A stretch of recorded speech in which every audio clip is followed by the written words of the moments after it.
Hello everyone, my name's Luke and I'm here to talk to you about space. Space.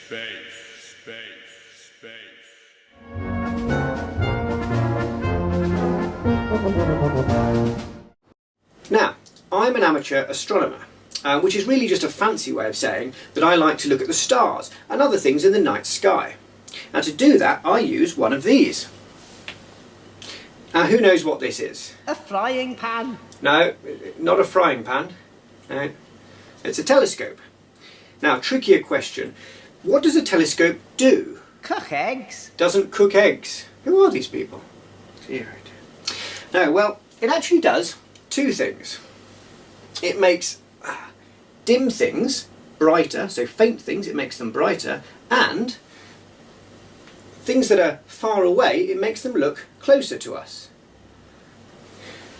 Now that's great. But why do we need that?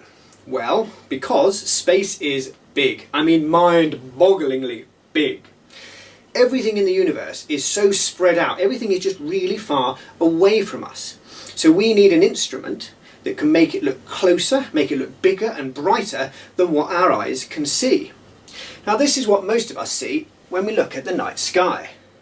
Lots of stars all over the place. Some seem to be clustered near each other, others not. Some are very bright and some are quite dim.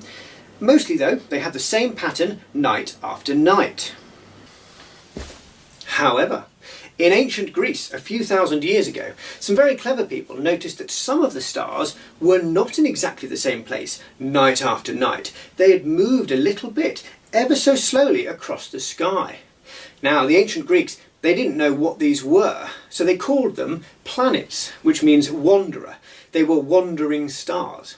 And that's all we knew about them for quite a long time. Jump forward to 1610 in Italy, and a very clever chap called Galileo had built himself a telescope. Now this was one of the very first telescopes ever made, and he pointed it towards one of these wandering stars. And he saw something like this. As Galileo looked through his telescope towards this wandering star, he realised that he wasn't looking at a star at all. He could make out a disk and 4 tiny points moving around it.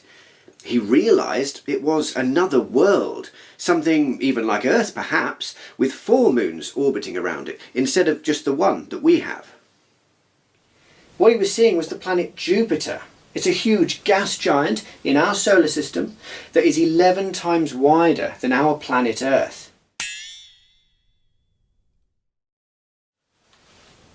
But if Jupiter's so much bigger than our planet, then how come it still looks like a tiny little disk even when we zoom in with our telescopes? Well, remember, space is big, and Jupiter is actually a really long way away, over 365 million miles from us. So if we struggle to see it with our telescopes, what else could we do? Well, since the 1960s, we've been sending space probes out to the different planets of our solar system and take photos up close and personal so we can see what they look like.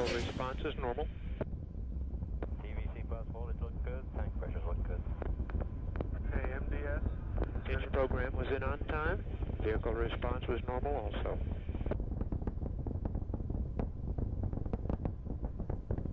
Very smooth flight, very small attitude disturbances. Some amazing photos from our space probes. But space probes can only take you so far. Why is that? Because space is big. It's just so big, it takes so long to get anywhere. There's Voyager 1, for example, which is a space probe. It launched in 1977, but it's only just, very recently, got outside of our solar system. It's taken it that long. Luckily though, professional telescopes have come on a long way since the days of Galileo. And professional astronomers have been able to chart the positions of much more than just what's in our solar system. Our solar system is our sun, a handful of planets and moons and comets and stuff like that. But thanks to observations with professional telescopes, we now know that our sun is actually just one of about 100 billion stars that make up our galaxy, the Milky Way. Think about that, 100 billion stars. And that's just our galaxy. The Milky Way is not alone. Thanks to telescopes like the Hubble Space Telescope, we now know that there are over 100 billion galaxies in the observable universe. 100 billion galaxies, each with tens of billions of stars in them. I mean, those numbers, you can't get your mind around them. So think of it like this. There are more stars in the observable universe than there are grains of sand on all the beaches and all the deserts on Earth put together. So think of that next time you're sat on the beach. Anyway, that's it from me. I hope you had fun. Bye for now.